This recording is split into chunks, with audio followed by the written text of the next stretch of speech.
ধন্যবাদ সবাইকে আমার সাথে এতক্ষণ থাকার জন্য। প্রথম রোজার প্রথম ইফতার তৈরি করতেছি। আর এই যে এখানে আজকে খিচুড়ি রান্না করছি, একদম পাতলা খিচুড়ি। আর এখানে আপনার রসুন, পেঁয়াজ এবং কালিজিরা, শুকনো মরিচ দিয়ে ফোড়ন দিলাম। আর আমার গাছের এখানে মিষ্টি কুমড়া, এই যে মিষ্টি কুমড়া ভাজি করলাম।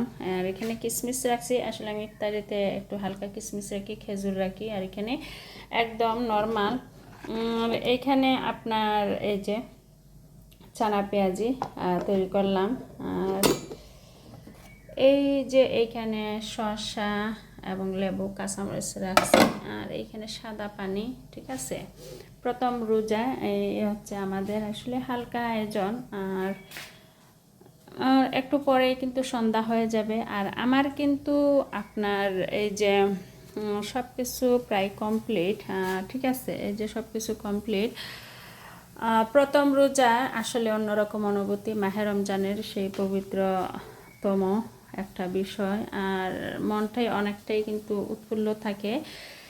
মাহে রমজানের মাসটাই কিন্তু একটু বরকতময়, ঠিক আছে। আর এখানে যে বড়া বাজছি, এবার বেগুনিও করলাম কয়েকটা।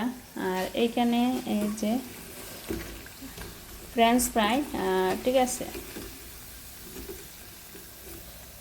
এই ফ্রেঞ্চ ফ্রাইটা আসলে আমার বাচ্চারা অনেক পছন্দ করে।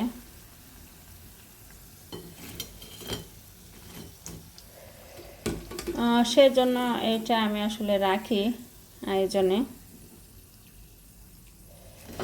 আর যারা ভিডিওটা দেখতেছেন অবশ্যই কমেন্ট করে জানাবেন ভিডিওটা কেমন হয়েছে। আর অবশ্যই আমার পাশে থাকবেন। নীলপা লাইফস্টাইল ব্লগ চ্যানেল থেকে সবাইকে অনেক অনেক শুভেচ্ছা। আর এখানে আরও কিছু আছে, আর এগুলো দিয়ে দেব। যেহেতু আসলে ফ্রেঞ্চ ফ্রাই বাচ্চারা অনেক পছন্দ করে, ভাবলাম যে না, ফ্রেঞ্চ ফ্রাই একটু বানিয়ে নিই, কারণ ওরা ওটা খুবই পছন্দ করে। আমার কাছেও ভালো লাগে বিশেষ করে।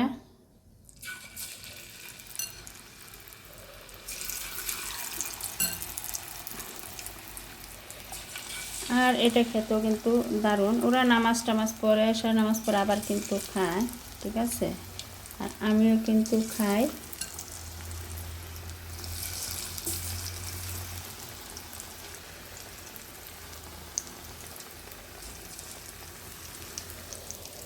কিছু আছে সেগুলো দিয়ে দিই।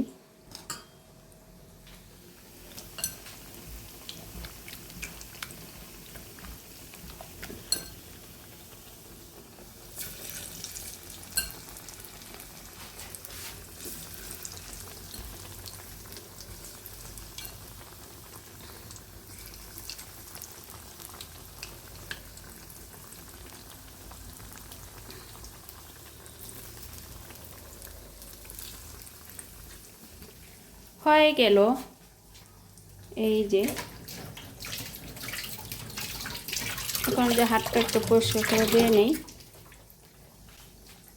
ধন্যবাদ সবাইকে আমার সাথে এতক্ষণ থাকার জন্য।